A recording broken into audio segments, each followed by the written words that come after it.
Welcome to Planning Phase Syndicate. Thank you all so much for joining us tonight. This is episode 60.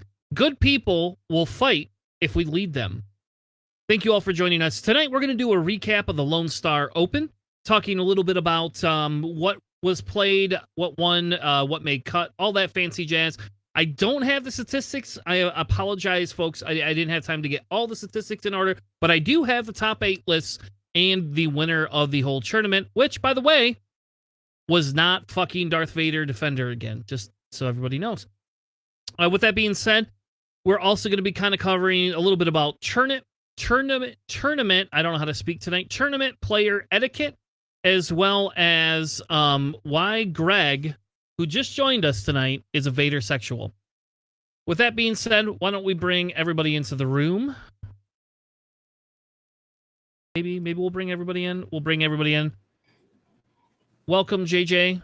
Welcome, Greg. How are you all tonight?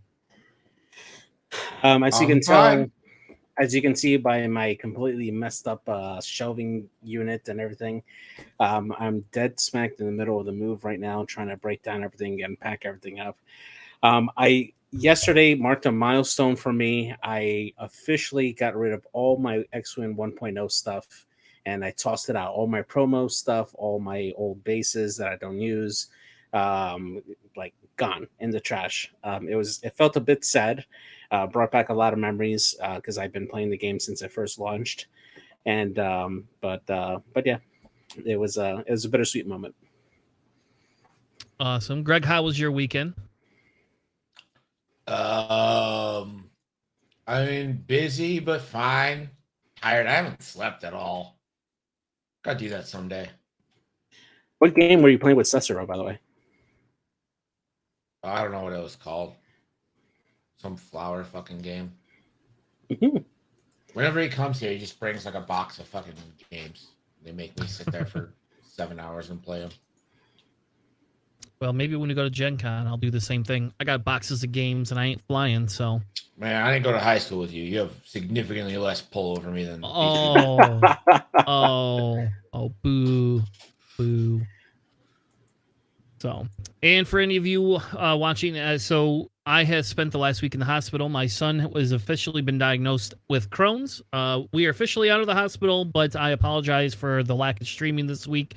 I couldn't do it after spending 8 to 10 hours in the hospital every day and dealing with my ex. So there was just not enough time in the world to be able to make everything happen the way we have to. But speaking of which, JJ and I guess, are going to somehow have to fit a game in tonight after our other late night game. So I don't think JJ and I are going to be sleeping either because essentially that's going to happen. Maybe Greg will be nice and stream it for us. That way we don't have to commentate and do that. We'll just let Greg stream it on his channel and he can yell at people that way. Sounds if good. Greg wants to. Yeah, we'll see. We'll see. Either which way, JJ and I do have to play our league match game. If you joined us earlier, I apologize. I had to restart the stream because my video was glitching and we wanted better video. Not as good as Greg's, but a little bit better. And after this, we actually will not be doing an after show tonight. We will be doing a league match between Dr. Weston and Brendan. I can't remember. Dragoon Kane. There you go. So Dr. Weston's still officially the most nicest guy in X-Wing that will kick your ass. Yes, I know. He apologized when he changed his list twice on me and apologized and said, "Here you go." So he apologizes when he shoots you. He's like, "Hey, I've got this 4 dice bullseye banger on you. Sorry, I'm You're going to die." Yeah. All right. With that being said, so with that being out of the way, we will be live next Sunday night. Plus any XCC streams that we have. But the week after is Gen Con. So if you are going to Gen Con and you want to hang out with Tanner or Greg, I don't think we're sharing the same room, but we are going to be at the same convention at the same time. But if you want to hang out with any... What do you mean think we're not We're definitely not sharing the same room. We might be. Greg, I like to drink, and I might just randomly show up and pass out in your guys' Airbnb. You never know. Or vice versa. You wouldn't take a drunk guy out, would you? I'm sure there's a nice floor waiting for your drunk body. Well, there you go. See, I'm driving, so I can bring my air mattress. I always bring a sleeping bag in my car too. You never know. So, with that being said, why don't we talk a little bit about Lone Star Open? I think that warrants, seen as this year it didn't have the draw that they had last year. Seen as last year they were the first in person, I believe, that showed up there. I'm not 100% sure, but I think they were the first in-person tournament that actually happened last year. So, yeah, it also doesn't help them that Gen Con is next week. So a lot of people are making choices whether or not to go to Lone Star or go to Gen Con to go play. And I think Gen Con just has a little more pull than the Lone Star Open. Should we go to Texas, that state that's doing everything terribly in the news for never a good reason? Or should we go to Indiana, a state that does nothing and we never hear of? yeah. That's fair. I mean, it's awful. I'll tell you that. Indiana's like the home of what's his face? Mike Pence? Yes. Yes, that's right. Yes, the very relevant Mike Pence. Yeah. Well, he might be relevant here in about a year and a half. So there we I don't go. think so, but I think all the people that would be relevant in a year and a half if that side wins is like shunned Mike Pence now. How dare you follow the law, you fucking asshole. Don't you know what we're about here? All right. Fair enough. Fair enough. Anyway, back to X-Wing. So they had 36 people sign up for this event that happened in Texas, and we have the top 8 coming right at you. So Rob Piet, One Armed Billy, was the winner of the whole tournament with a very, very similar looking FO list. JJ, you want to take it? Yeah, absolutely. So yeah, it's very, very much like Crispy's first order list. So we got Grudge here in the TIE Bomber with Elusive, Automated Targeting Priority, the Electro Chaff Missiles, Skill Bombardier, and Proximity Mines. Dread with the Chaff Missiles, Skill Bombardier, and Proximity Mines. Scorch with Fanatical, Predator, and Optics. Commander Malorus with Marksmanship and Cluster Missiles. And then Kylo Ren in the TIE Whisper with Shattering Shot, Instinctive Aim, Predator, Concussion Missiles, Optics, and Munitions Failsafe. To finish off that list. Pretty much, I would say, I think it is an exact copy of Crispy's list where he won both the Galaxies event and Hexiled. And it's a very, very strong list. It does require a lot of skill to fly that list effectively. And congrats to Rob for winning Lone Star. Can't require that much skill if Crispy's flying it. Am I right, everybody? Fucking got him. Get sponsored by Hexiled, get killed by me. So nothing special about this list, and I think that's what we're gonna find until we start seeing a little bit of a points shake up here a little bit. So runner up was Keenan, I don't know, like QAnon double doc child. Pronounced QAnon. All right, QAnon double doc child. Greg, you want to take the list? I don't even think I sent Greg all the lists. I can't see it, so no. Yeah. All right. So Galactic Empire has Vader in the X1 with Malice, Brilliant Evasion, Pattern Analyzer, FCS, and Shield. With Rexler Brath with Juke, Fire Control, and Daimon Boren. Then 2 ISB Jingoists with Dead Man Switch and Wampa with Discipline. Still don't understand why people want to run Discipline and Wampa. Drives me nuts. Yeah, at 2 points, I mean, if you decide to go on to Wampa, I mean, you're basically letting the Jingoists off the hook, as well as Wrestle Brath and Darth Vader to come in and, basically get those uncontested shots back. If you decide to go against Vader or Rexler and you happen to kill one of them or the Jingoists, Wampa gets that target lot that he gets and gets to shoot probably a double modded shot at Initiative 1. So there is some use to it on the just in case. But yeah, I mean, it's 2 points. Yep. All right. Next list is a Separatist list, JJ? Yeah, so this one here, Ethan Williams flying Jango Fett with Treacherous, Jammy Beam, Palpatine, proton bombs, contraband cybernetics, delayed fuses, and veteran tail gunner. Zam Wessel making an appearance here with Notorious, Jammy Bean, Count Dooku, seismic charges, Dead Man Switch, and delayed fuses. Separatist bomber, the Hyena, with electroshock missiles, independent calculations, and landing struts to finish off that list. So we see an appearance of a double fire spray list for the Separatist, and It's like and double doing very fire well. spray plus. Yeah, Like it's like you get more. Somehow they made it like better. They're Yeah. like, you know what double fire sprays needed? Another ship. yeah, exactly. Now, I am interested that he took the Separatist bomber instead of the bombardment drone. But I mean, you get shot missiles with that. So, but yeah, pretty good.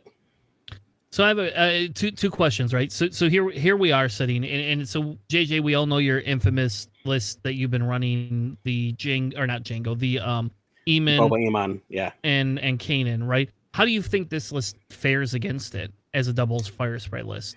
I think it does have an edge against my list, mainly because Django and Zam are at a 5-6, whereas mine is a 4-5. Zam can hit really, really hard, and once she gets all her charges and can constantly spam her ability. And Django just having the ability to move after everybody else has moved, and still have that either that reposition with that force available can be pretty good to help initiative kill like lower initiative ships. I think it's definitely really good.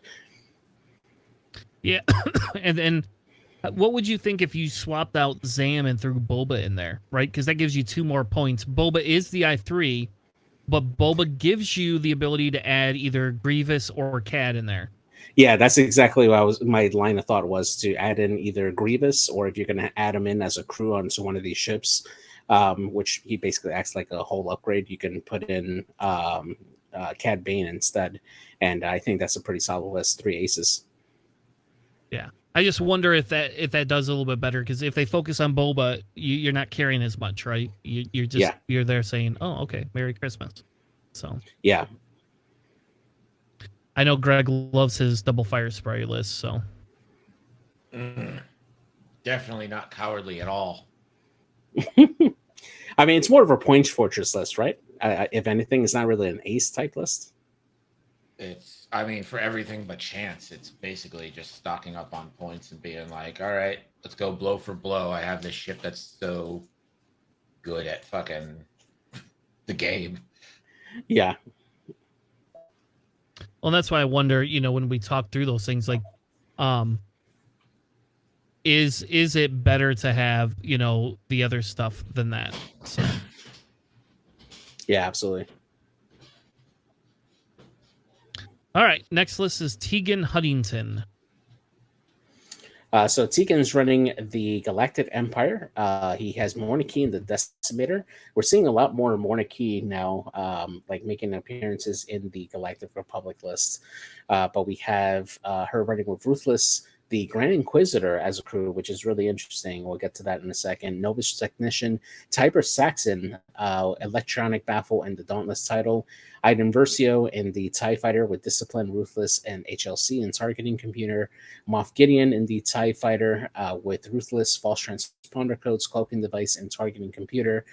Gideon Hask with Discipline, Concussion Missiles, Targeting Computers. Jingoist with Contraband Cybernetics, and then Wampa with Discipline to finish off the that particular list. Now, Grand Inquisitor is a really interesting choice for Morniki. Basically, you're able to spend a force to take an action after another enemy ship gets in range to perform that action.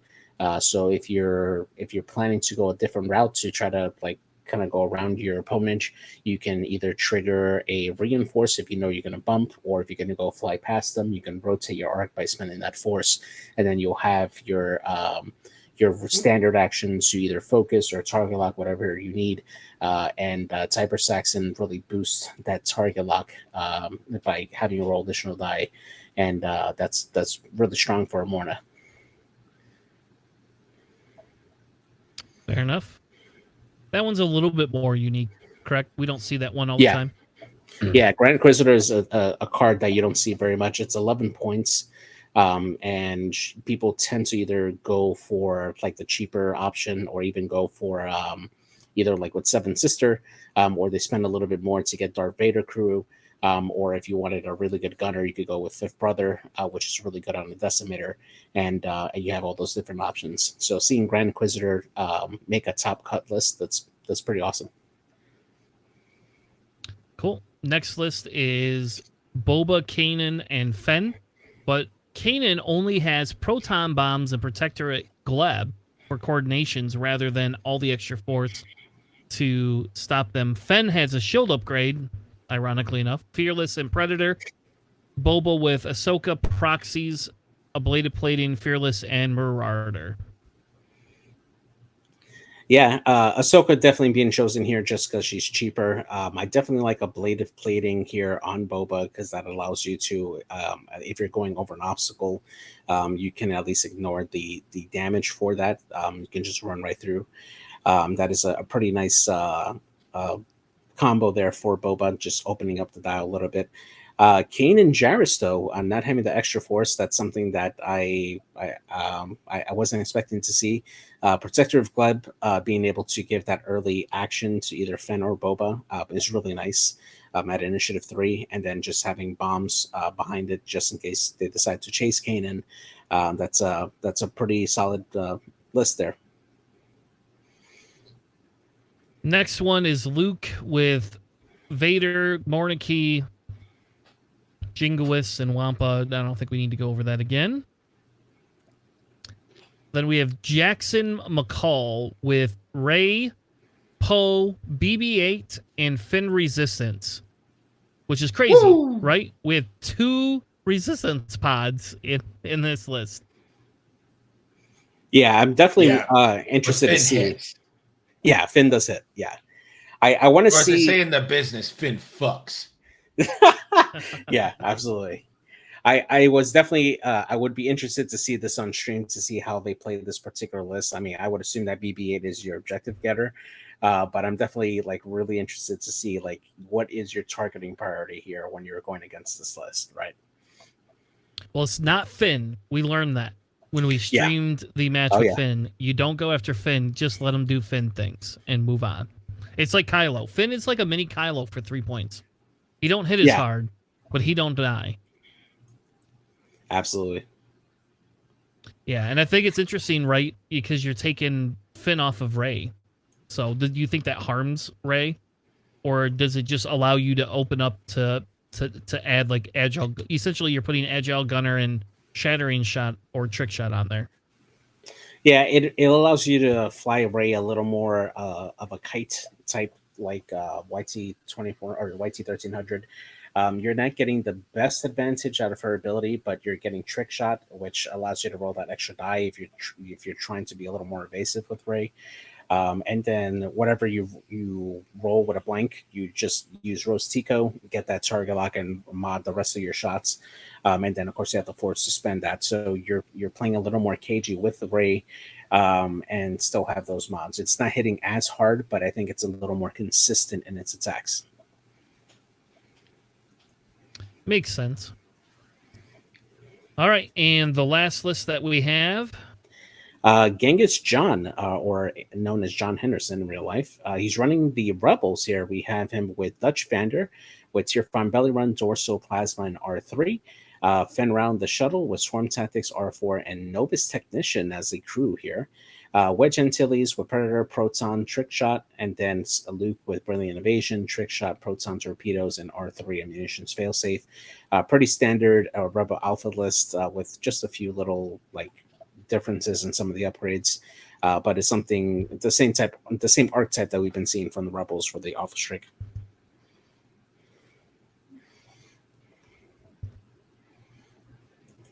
Cool.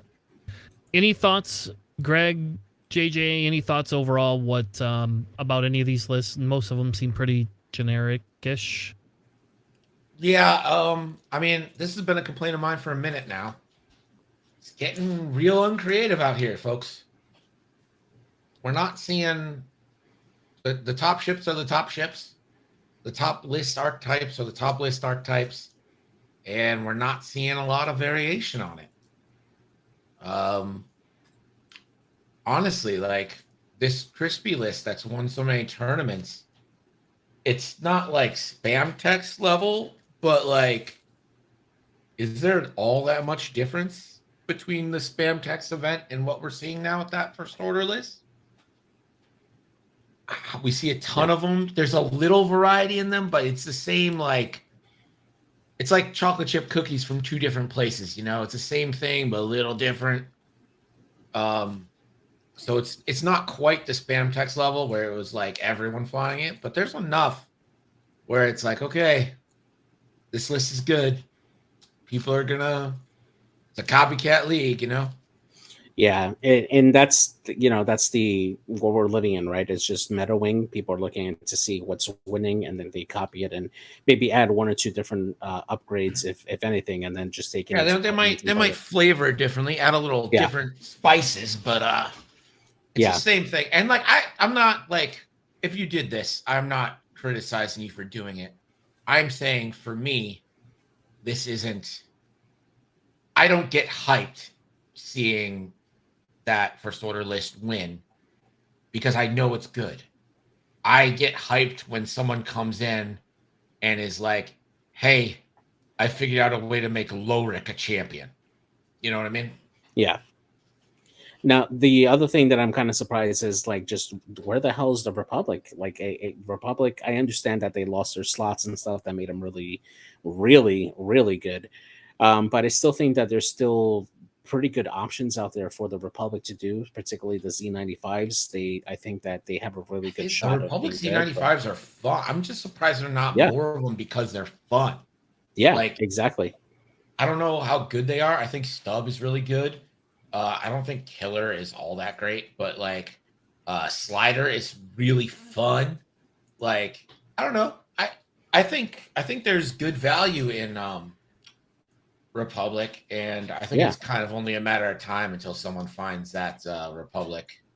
Now, here's a question for you guys. Do you think that because the cost of the Z95 Swarm, that's what is prohibitive from being seen in many tournaments as of late, that it's too expensive to run? Well, right now you can do like an Anakin, your flavor of Anakin, in like 3Zs and a lat, which is not bad. Yeah, absolutely.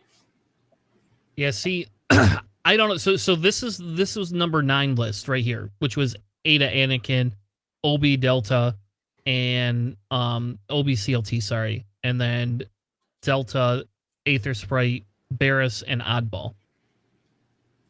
Yeah, I mean that's kind of like old school. Yeah. I think the new wave of Republic lists is going to be minimal Jedi and more filler shit and more volume on the ships, utilizing the Lat's really, really great ability, utilizing 7th Fleet Gunner or utilizing Ayla on Hound. Hound seems to be the Lat of choice right now because cheap moves early, get that coordinate off. Has a lot of loadout value also. Yep. I also think fill it in with Z's or N1s or whatever. Well, I think the other thing too with the reason we're seeing less of it is because of the not matching initiatives. It is a lot harder to fly when you're throwing a bunch of multiple Z's in there with something. Yeah. It makes it harder, and with Hound being at I2, that's even harder than, when you had Hawk at a 4. Because everything moves before Hawk. Hawk then has full knowledge of who he coordinates. Though I won't lie and say for Nickel City League, I believe Andrew gave me Republic, and I have a pretty banging Republic list that I want to run. Yeah, I think you want the medium base to move first, so you know you're going to get the coordinate off. That's right. You want the lat going first, so that you are able to A, get your firing arc on the right ship where you want your rerolls, and B, get the right coordinate. Yeah. I once you get into it, once you get into the actual dogfight part of it, it's more than just your Z's, It's more than just your ships that you have to worry about. You have to worry about their ships too. So I think moving early for the lat is actually a pretty big advantage. Beyond that, do you think that the Republic still has any legs with some of their aces? Like if you went like a full ace list with like maybe one support, like if you're running like Rick Olay, Annie Obi, and then like maybe two of the lower like Z95s or anything like that. Like, do you think that type of archetype has any chance currently right now with how the meta is right now with some of the Empire mini swarms or like the Rebel Alpha Strike? I think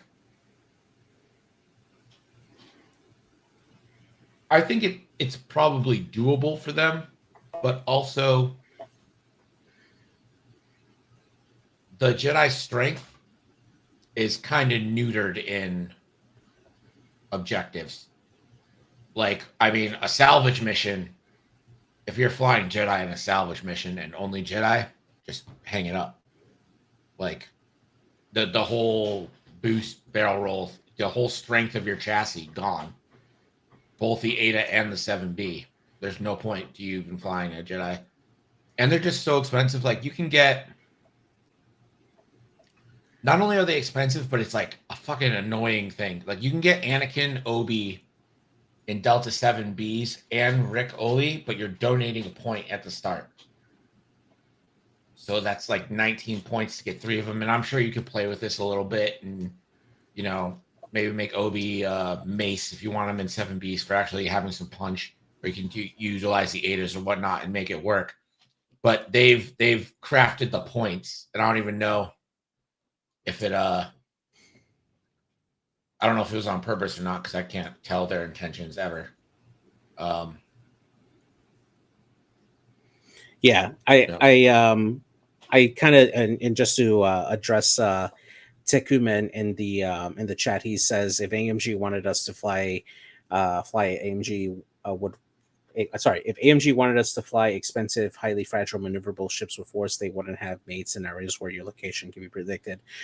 I kind of agree with that, but at the same time, I think that with particularly with the ADAs, they still have talent slots where you can equip marksmanship, or you can equip the R7A7 droid on one of your pilots, which helps you generate those crits. And in response specifically to salvage mission, I think that you go all pure offense with that, right? Because even though they suffer their loss of maneuverability with the barrel and boosts, with with grabbing the cargo, they are still very effective attackers because they have the force to spend to help mod those shots.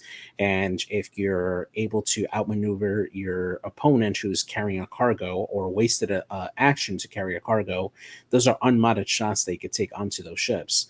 So I think it's just a matter of switching your tactics to it. Are you going to win those games constantly? Probably not, but that is still a path to victory for that particular list. Well, my thing is, that could go. Okay, so salvage, you're kind of fucked, right? In a 6-round tournament, you're gonna get at least one salvage and half the time 2 salvage. Everyone seems to be doing a graduated cut where 1 loss is out. So are you rolling the dice saying 50% of the time, if I'm perfect in everything else, I'm still not making this cut? I mean, if you take a look at the list in the top cut here, we have a couple of 3 ship lists, which especially with like I'm not worried about the 3 ship. I'm just the Jedi specifically. We're not seeing like a ton of them in top cuts. What I'm saying though is like it is the tactics, right? The tactics part of it, because in those particular lists, you're so shorthanded on extra bodies that your main tactical point in that particular scenario is trying to go for the kill. I would say that the Jedi's, or at least in that kind of style list, you would have to use the same similar tactics in order to try to win it. Because I mean, just giving up your ability to boost and barrel roll to arc dodge is such a valuable part of that chassis that I think that you would rather spend your actions to do that and try to get the upper hand on ships that would take cargo and try to take them out, or at least make them drop the cargo with a crit. Yeah, it's the Jedi are in a real spot right now. I think you're better off taking 1 Jedi and supplementing in that with a bunch of other ships that maybe don't mind helping you out a little bit with the objectives.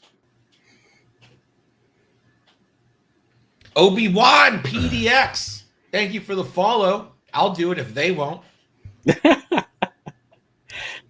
So I think that's interesting, you know, and we can start moving into the next discussion. But I think that's interesting because Greg, you find a lot of these lists boring, right?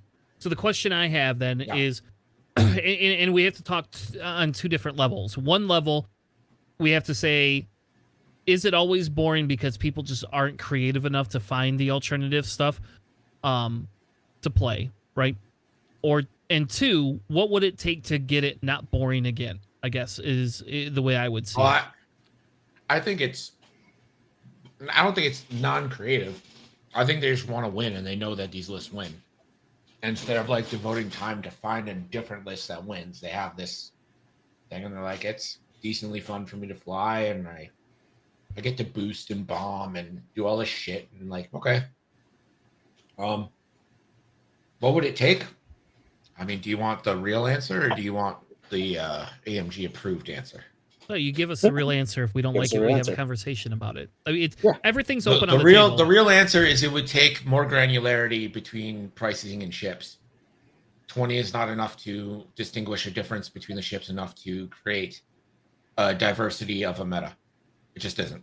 And then, but the thing is, like, AMG is capable of it because the points update before we went to 20, the last one that we were on for like a month or two at 200, was probably the most diverse meta we've had in years. Yeah, there were a ton of absolutely like viable meta ships that was good. So I know they're capable of it, but they've kind of taken their own kneecaps out by going to this 20-point thing, because the difference between a 6 and a 7-point ship is not the same as a 60 and 70-point ship, no matter how much we want to say that you just multiply it all by 10. Having 0.5s in the form of 65, or even better, 0.3s, 0.2s, you know, like 60 for a triple defender, right? They never want a triple defender. So to not get a triple defender, you need defenders to be 7. That's just a fact of life. You need them to be 7. So to not get triple defenders in, you know, the other version, you need them to be what? 67, right? Yeah, that's right. I mean, it's just those 3 points here, those 3 points there. It's a difference between, you know, it's a difference between a fucking 7B and a CLT. It's a difference between, you know, I don't know every single point off the top of my head from like a year ago now, but like, you know what I mean? It's how often are you building lists? There's a difference there. The granularity makes a huge difference. And while it's easier to add up to 20 now, it takes away the refining of the list. If everything's 4 points, then you're just going to take the best one, because why wouldn't you? That is how every gamer who's ever wanted to win a game has ever played a game. And I'm sure there's someone out there who plays X-Wing for fun and genuinely doesn't care if they win or lose, but I have not met them. So in that vein, right, you know, in that vein, we need more granularity, right?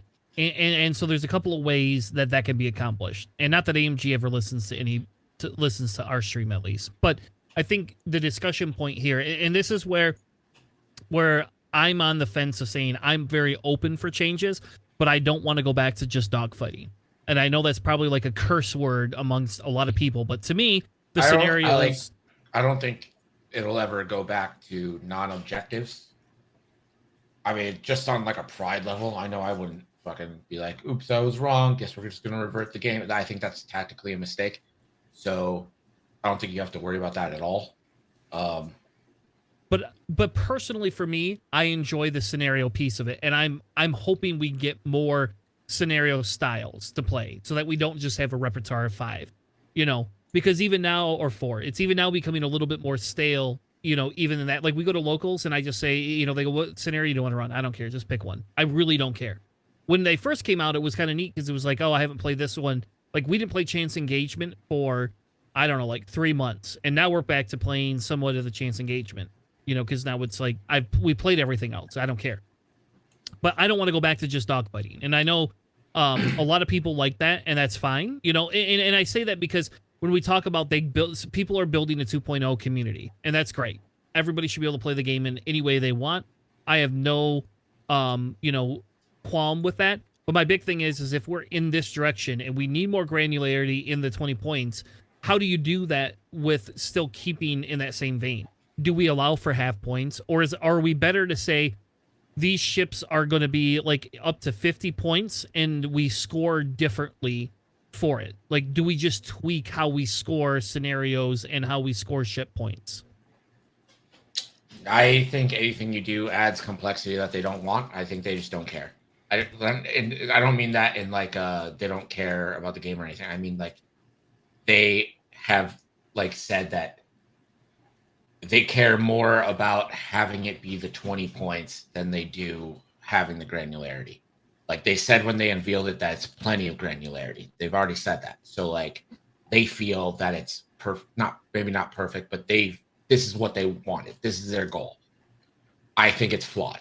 I think there's a lot of people who think it's flawed. I'll say I want every scenario to drop down to 3 objectives. I think that was the best change they made in Scramble. Scramble games are now probably my favorite objective that isn't just a chance. Because the objective points still matter, but they're not overpowering. There's still a lot of value in killing. And I really like that about it. And yeah. Well, I think that was a really good change. Moving to round two for scoring and reducing objective pieces have made things so much better in that aspect because we can now just go kill things. Yeah. Yes, I want to do that for salvage. I want to do that for assault. And I think I was skeptical of the rule, the second round thing, but it was actually a very good change. It was very agreed. Yeah, I'm not afraid to admit when they did something right. Yeah. So Sherman mentions that that maybe adding points for extra loadout or something like that would change some of that for it. So do you think that so let's say we could say 1 loadout point equals, or one point equals X amount of loadout. And I know it breaks the easy factor, but let's say I could spend a point on loadout for ships or a sideboard or something like that. Like, does that help a little bit with that granularity, right? Because then we could take some of these, so for example, Boba Fett, we can reduce 5 points in loadout value and say you want to buy extra loadout for this ship, it's going to cost you an extra point or 2. It doesn't really. No, it doesn't for granularity because it's only one direction up. I don't think the issue everyone had is I'm not flying this because it's not expensive enough. You know what I mean? Like. So hang on, just to make sure I understand. So you're saying that they could run, and I'll use your example. Let's say it's Boba, who's currently 9 points. They could reduce him by a point and then say that if you want extra loadout points, you have to add on extra points to the value of the ship. So in Boba's case, you would not reduce the point. Oh, so you still keep him at a 9, but if he wants more loadout, he'll be a 10. Yeah, yes. So he's a 9, and if you want it, you can go to 10 and get 10 more loadout point, whatever value you decide worth it. Like, so for example, get that, but it's granularity in one direction, which isn't the. So you think you probably need to do it the other way. The granularity issue. That's what you're saying. Yeah. Okay. You need to be able to reduce the amount of pilot points you spend as well as increase, and it's not even that, because like you're still gonna fly the most like efficient Boba. If that ends up being like a 10 point or 11 point Boba, that's what it is. It's marketing Boba as, that might actually make it worse if we think about it, right? Like, I mean, Boba's good as is without any upgrades. I mean, Yeah, Boba just by himself. Boba might be like a bad example because that ship is just so good. Yeah. I don't know how you do it at 20. I really don't. If I had like people are like, don't complain about something unless you have a solution. I'm like, well, if there's no solution, they put you in a point where there's not a solution to be had. What the fuck are you supposed to do? So I kind of want to bring it back to the standard loadouts that are coming out. Those pilots, if they have a standard version of that pilot when they come out with a limited amount of upgrades that doesn't necessarily like break the pilot or make it like too good, but they could put out a lower cost, is that something that would help? Those cards shouldn't be in standard play. I would agree with Greg on this one, actually. I do not like standard loadout cards, and I think you're just asking for a big middle finger in some way, shape, or form. That's how I feel. Abused to holy shit because they're set for scenarios. They have fucking they're set for a scenario that doesn't exist in standard play, and it turns out their abilities are super fucking good. Like, it might not be good in a scenario where you have like 20 ships on the field and you got like this one like specific objective, but for a regular game, all those abilities are super good. A free afterburner on Luke, like regen on Luke, like that Poe Falcon is insane. Yeah, like the barrel into a boost. Yeah, that's nuts. JJ, think about it as like my complaint about Armada. As I'm learning Armada, right, and playing, I hated the Luke Squadron, right? I don't like that Luke Squadron, but I'll tell you what, I took it off the board in one churn. So it's in the scheme of things, to Greg's point, like in the large realm, a small little ship, who gives a shit? You know, that's inconsequential. That didn't make or break my game. My misplays made that game for me. But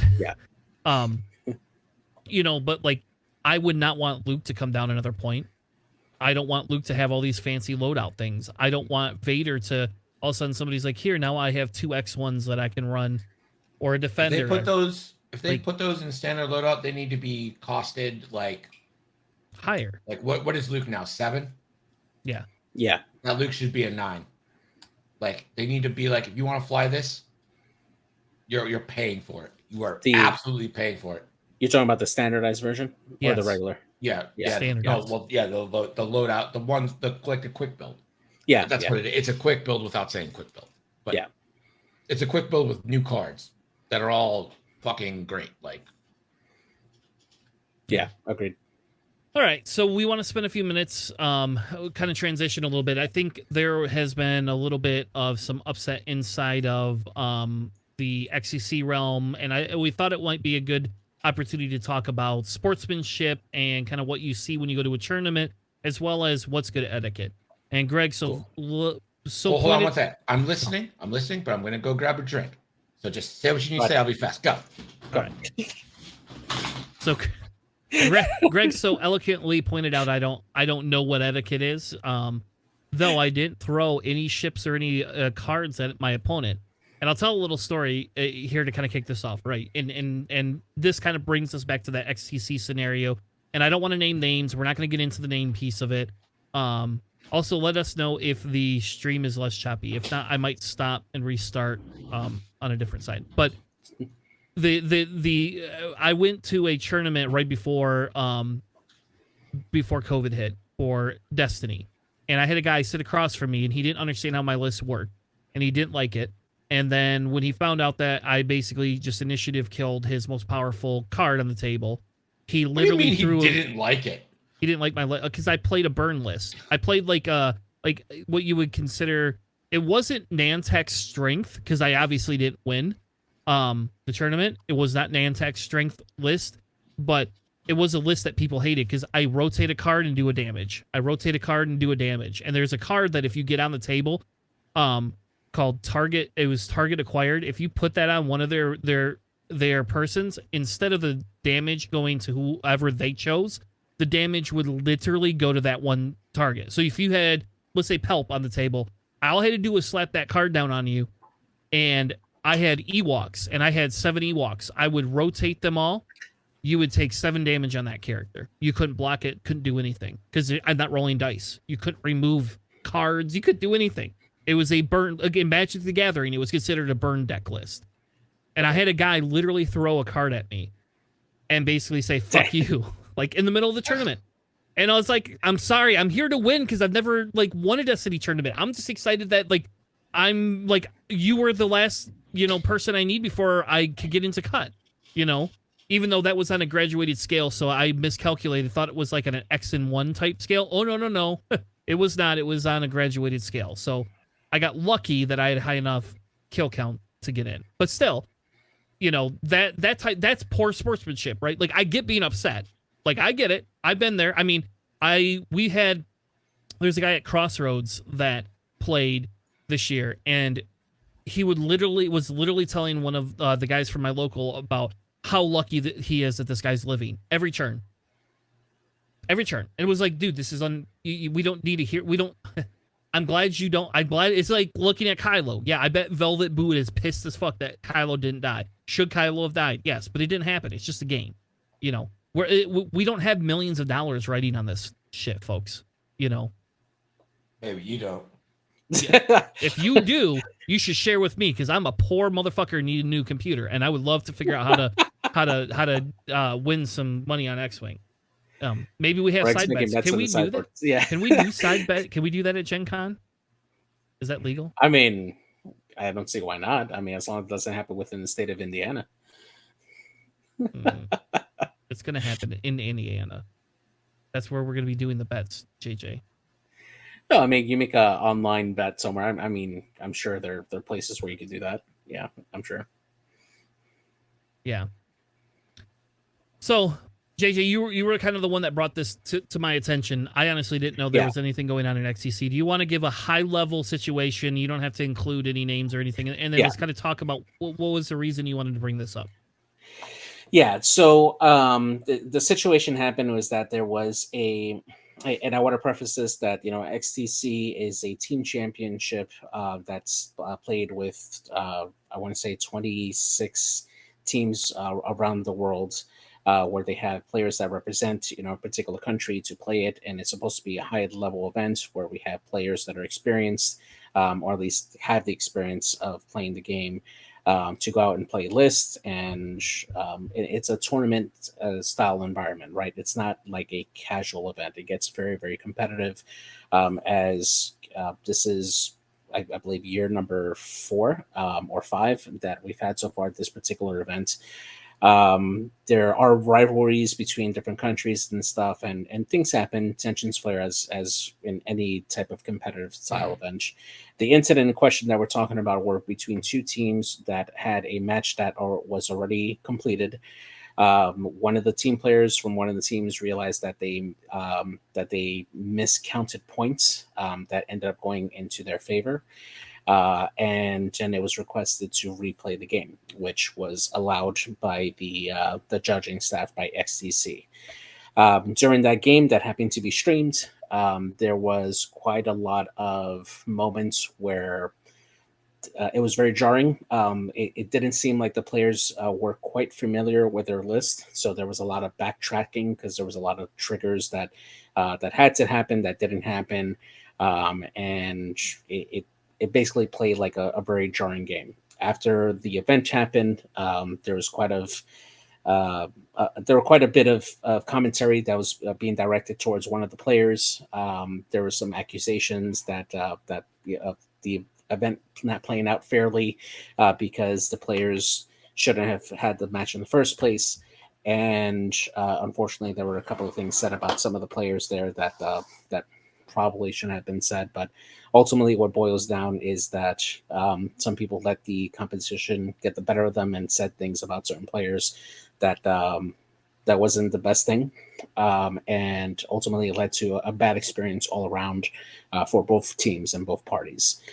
So one of the reasons I wanted to bring this up is that we do have Gen Con coming up next week, which is going to be another high-level tournament where we're going to have players coming in from all different backgrounds, all different experiences to come and play this top-level event.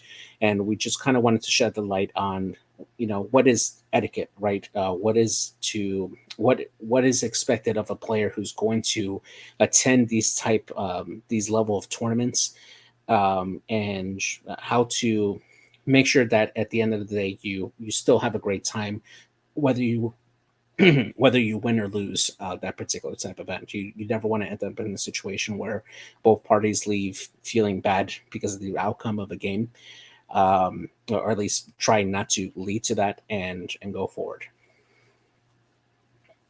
Yeah, and I think that's important. And I guess I'm not going to call a certain person out, but I used to play with my buddy Matt, who, if you have been watching us since day one, Matt has a hard time losing if it's in a tournament setting. If it's in a personal setting, it's not that big of a deal, right? If it's just him and I, no big deal. But once you get into the tournament setting, so like he realized that was an issue of his that he has to work on. So he doesn't play in a lot of tournaments. He plays for fun. He will do coaching. He just doesn't want to play in tournaments because he doesn't want to get tilted and be that guy, So Greg, you've been very quiet this whole time. I don't know about this whole time.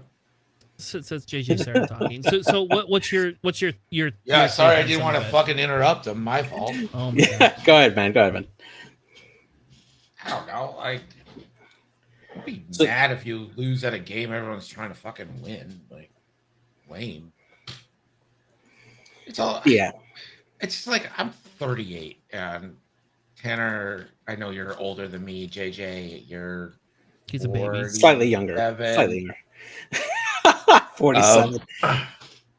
But like, fucking adults at this point. Like, as much as we're playing Star Wars with plastic ships, which I realize belies the point a little bit, but like socially, we're adults.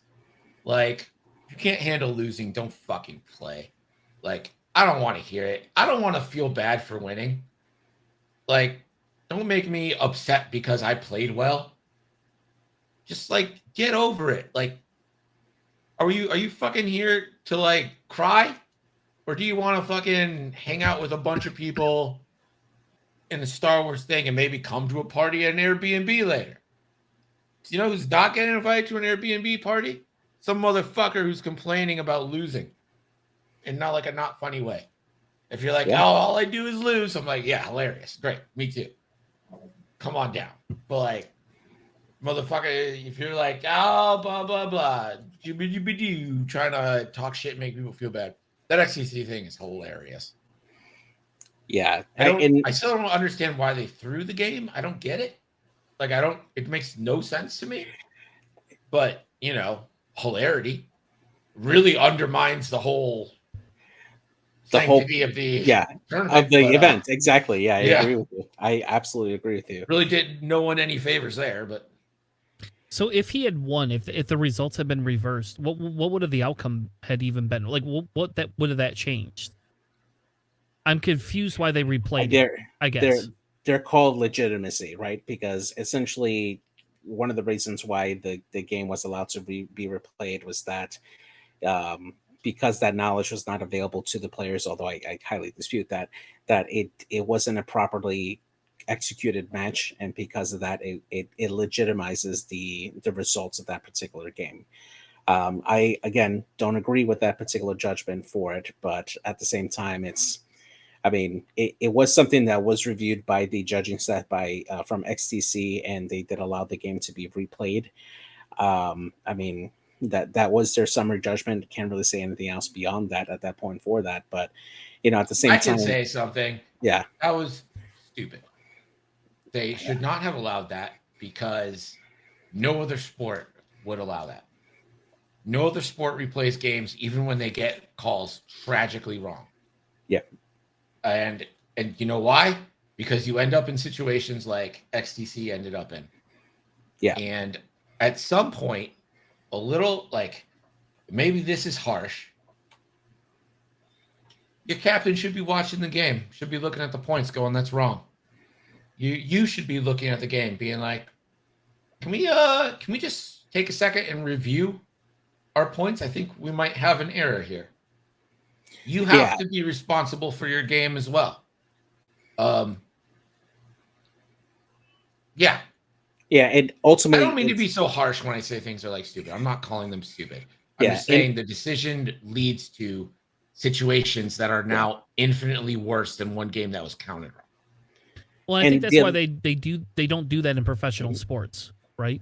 Yes, yeah, Like exactly. that's the exact reason why. Like I've watched lots of hockey games that I disagree with the refs 100% of, like, just off, especially when it's against the Red Wings. But it doesn't mean I want to go back and watch them replay a fucking game, even if it's the World Cup, or World Cup, Jesus Christ, Stanley Cup. I just don't care. yeah, and ultimately, it's up to both players to ensure that they count the points correctly, and that they both come to an agreement that whatever results that they both counted at the time are the correct ones, and they submitted that as an official result. I mean, at that point, both players agreed and submitted that result at that point, right? You can't go back later and say, "Oh, well, I disagree with something that I signed off on and reported." Like you agreed at the first place, and that's what it came to. You know? Yeah. Welcome, Crocker. Welcome to 07 Squadron. Thanks for joining us tonight. Yeah, so I think that kind of goes into sportsmanship. Like I feel like you all said, I feel that was a poor decision on the league's behalf. But it is what it is, and it's over with. I think the bigger Yeah, issue that I'm running into is, like, I understand smack talk, and like, I get it. I understand that that's part of it. In hockey, we chirp people, whatever. I get it. I understand that that's a thing of competitive gaming to some extent. But at this point, it just feels like, especially them having to create a whole post to say, "Hey, I'm having issues, blah blah blah," and like, to me, this just seems like, man, just let it go. Like, again, there's no money on the line, for fuck's sake here. Like, you're not going to get ousted from your team because you guys had poor play this year. Well, maybe you are, but probably not. If that one game was a poor example of your play, you're not getting ousted from that team. So I'm confused. I don't know. I just, it all seems like a bunch of drama, and maybe, like, the only drama I've ran into in the league is when they changed all the rules here. So, like, that seemed like a pretty big drama piece. But outside of that, like, in terms of competitive play, I haven't heard of anything or any, like, big issues at some of the tournaments I've been to, and maybe they have been and I just don't know about it, I guess. yeah, Yeah, and I mean, like, again, I don't understand the whole situation. I don't get it. It doesn't make any sense to me. I'm like trying to rack my brain why anyone would throw a match. But they've taken a situation that is a little bit of egg on their face, and it's now a thing. It's like a whole thing. And this is what people are going to remember from this XTC unless something crazy huge happens. And it's not great. Not great, Bob. yeah, You guys remember that one time when they threw a game that was a rematch for no reason? yeah. No worries. Now, the other scenario that I kind of would want to talk about is if the scenario was that one of the players had intentionally, like, hid like points or anything like that, and then just added it on later on, then I think that's a completely different scenario, because I think that that little bit of hiding of information that should be public information, I think that would kind of be bad faith on one of the players, or on that particular player's part. If For there that. was malice in the miscount, and again, Yeah. I don't know I'm going to say that a million times so no one can just clip me, and I don't have like a thing where I can be like, yeah, listen to what I said right before it. Okay, I don't know the context, but if there was malice in the original miscount, then that player should be kicked out. Yeah. That seems obvious to me. Yeah, and I think you get that in normal tournaments, right? Like, if you get caught doing something, on purpose, you're done and over with. Like, they'll penalize you. And I'll say, when I was at Adepticon, we had one where the guy, I won't say he intentionally did it because they didn't kick him out, right? But when we had to measure for things, like, all these pieces started bumping, and so I was like, "Hey, can we get a judge over here real quick?" Just because it's important. Right now, we're still at a game state where I could technically win. I am 2-0. Like, I could win here. I do not want to get to that piece where this could affect everything. And we get D over there, and he goes to measure again and knocks my ship over. And D goes, well, we're just going to call it in Tanner's favor because I'm sorry, you can't, like, whether it was wrong or right or indifferent, you knocked the ship over, you have to take the negative consequences. And the player was like, hey, you know what, that sucks, but okay. And guess what? He ended up going on to win, so it didn't matter.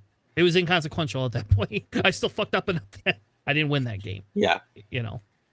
And you did the right thing at that point, right? Like if there was something that didn't feel quite right and stuff, you took the proactive step to make sure you called the judge to come in and oversee it as a neutral party.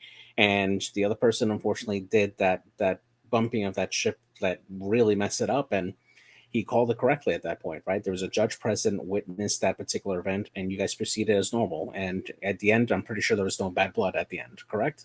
Yeah, nope. And exactly. Especially because he won, you know. I mean, it probably would have, he would have been a little bit more receptive if he hadn't won, but at the same token, neither one of us took it seriously enough that it was like, you know, going into it. And I think that's where when we get into some of this competitive stuff, I think sometimes like there are things, right, that make this game unfun when people use it at an ultra high competitive level, right?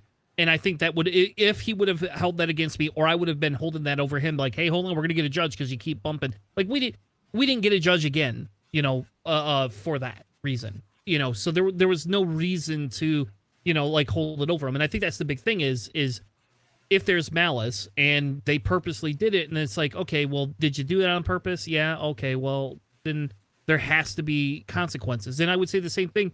I don't know because I'm not a sports person, but do they invalidate games after the fact if they catch players like cheating? That's a good question. I actually don't think I've ever encountered a situation where a person has been disqualified from a tournament in an X-Wing event. Greg, anything you've seen? No. I mean, this is kind of my first year going to big events. But I have not run across it. I would be, I don't know if shock's the right word because like I've lived on this planet for a while, but like X-Wing people are typically like a little better than, let's just say, like Warhammer or Magic people. You know what I mean? Like definitely cleaner. I'll say that without pause. But like cheating really hasn't been an issue. I know for some people there's been like everyone has that local person that somehow manages to fit the template in a little bit. You're like, oh, that seems like a little shisty. We all know that person, but like full on fucking maliciously, malicious. That's the word. Malicious cheating. I haven't encountered that yet. Who's gonna be the first? It's gonna be Crocker. Crocker, is that you? Is it gonna be you? Right? You're gonna dirty cheater. Well, who's going to Gen Con that wants to be the first person to get caught cheating, get kicked out? There you go. Who wants to get kicked out of the fucking party? I do remember on a GSP stream from like 2017, there was somebody who got caught cheating on stream. Basically switching they grabbed their dial, and as they're turning it, they visibly use their thumb to like alter their direction, and then faced it up and placed it down like a live stream. Why would you do that on camera? It was on camera, and it was the only time I've ever seen anybody do that like blatantly on stream. But yeah, I mean, how do you know what position you're putting in? Are you just like, I know this one's bad, so I'm going to pick another one? You just memorize it out. Maybe it's just like anything is better than this. Also, they're in order, so if you go like 1 up, you know, if you're at a 2, you go 1 up, you're at a 3. Like it's not like randomized. Dr. West has it right. Dial gate. That's right. I remember that. Yeah, dial gate. Dial gate. Oh my god. Let's fucking go. I mean, X-Wing used to be so much better. We were fucking hardcore 360-degree turrets, torpedoes out any fucking direction, automatic fucking hits, harpoon missiles. Bring it all back. We're going back to Nam. Yeah, exactly. All right. So then I want to spend a few minutes kind of just talking through, what to do. What do you do? So like we have big tournaments coming up and different things like that. And I think the thing is what do you do if, you run into a situation? And my first thing is you call a judge, right? If you feel uncomfortable, is literally like if they're doing anything shicey, just literally immediately go judge, and I guarantee they'll be like, "What the fuck? What? No, judge, no, we're good, Mhm. We don't need a judge. We don't have no stinking judges. They'll clean up real fast. Listen, I'm just gonna go ahead and I'm gonna look right into camera. I often don't look in the camera. I'm gonna look right in the camera, break the fourth wall. Yeah, this is a fucking camera. Listen, if someone's fucking bullying you at an X-Wing event, A, stick up for yourself. B, find me. Yeah, just fucking find me. I'm not playing. I'm wandering around hanging out with my friends. I'm the fat dude there just like talking shit. Find me. I will come over. I did stand-up comedy for 15-ish years. I promise you I am better verbally than they are. And I will destroy them. And then if they want to get physical, they can get physical with me. You stay in the tournament. I'm more than capable of defending myself. It'll be fine. I promise. I don't care if I get kicked out. I really don't. I don't. I really want to see like Greg do like a Terry Tate commercial. Like he just starts like tackling people in the middle of the thing. You didn't set your dolls, punk. No. I was more of a Corey Cake guy. Jeez. There are rules, Smokey. This isn't Nom. Yep. I think that's fair, and I think that, that's the thing is if you feel uncomfortable, just call the judge, right? You call somebody. If someone's making you uncomfortable at X-Wing, there's a fucking issue. So call the judge. Yeah. Call Greg. Yeah, call Greg.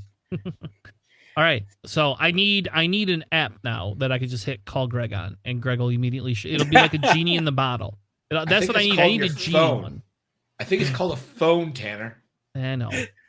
Yeah, but you know how much time it takes to look up your number on the phone and just. I don't even know if I have Greg's number. I don't think I'm one of the privileged people that have Greg's number. No, none of you have my number. Only if Colfax has my number. You know what? Nick has my number. I bet I do. I bet you Colfax texted you and me at the same time. I bet that's the case. Nah, he would never. I'm gonna spam text you now. He wouldn't lump us together. He thinks it'd be better than that. Oh. Got him, boys. Fucking got him.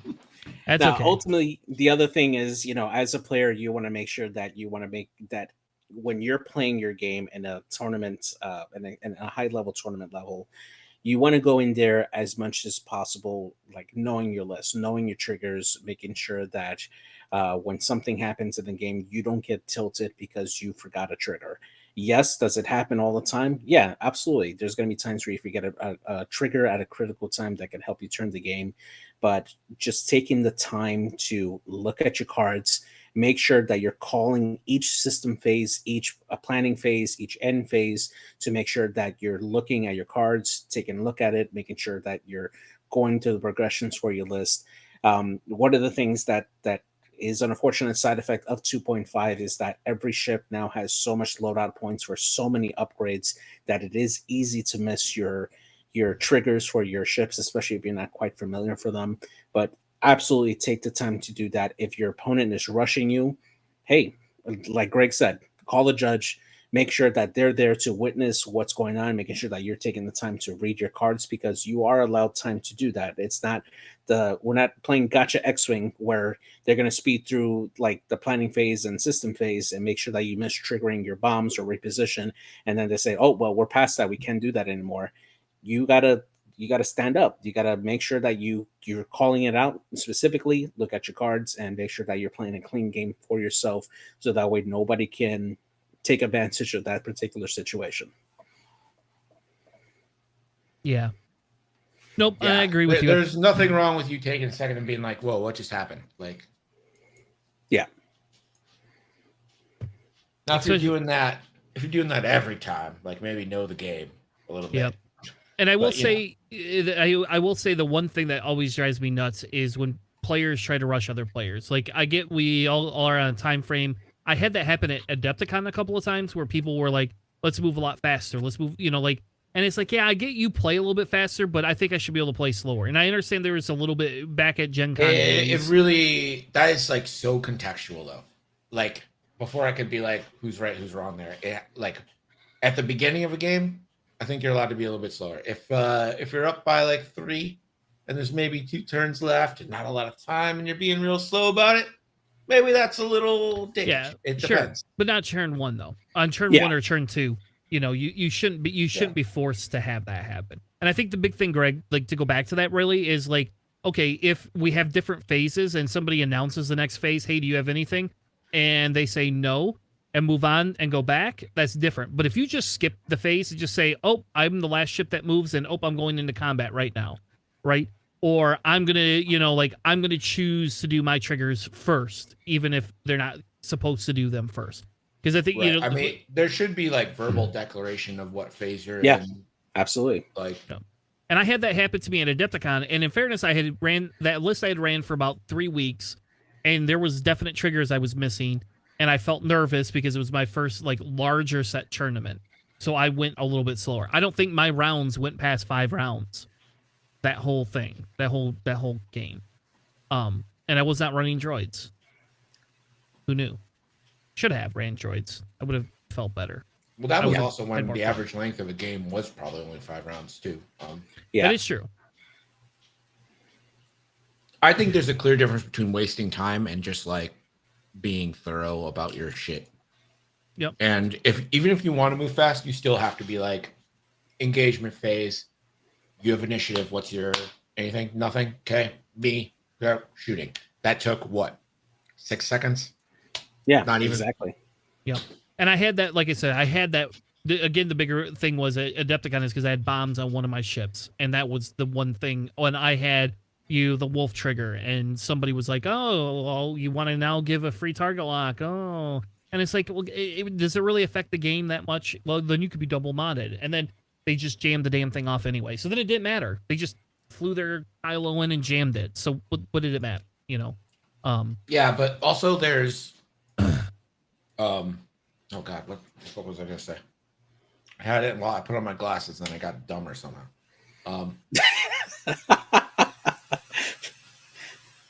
There's just at some point you need to also be responsible for not letting yourself get bullied into playing faster than you can actually play the game.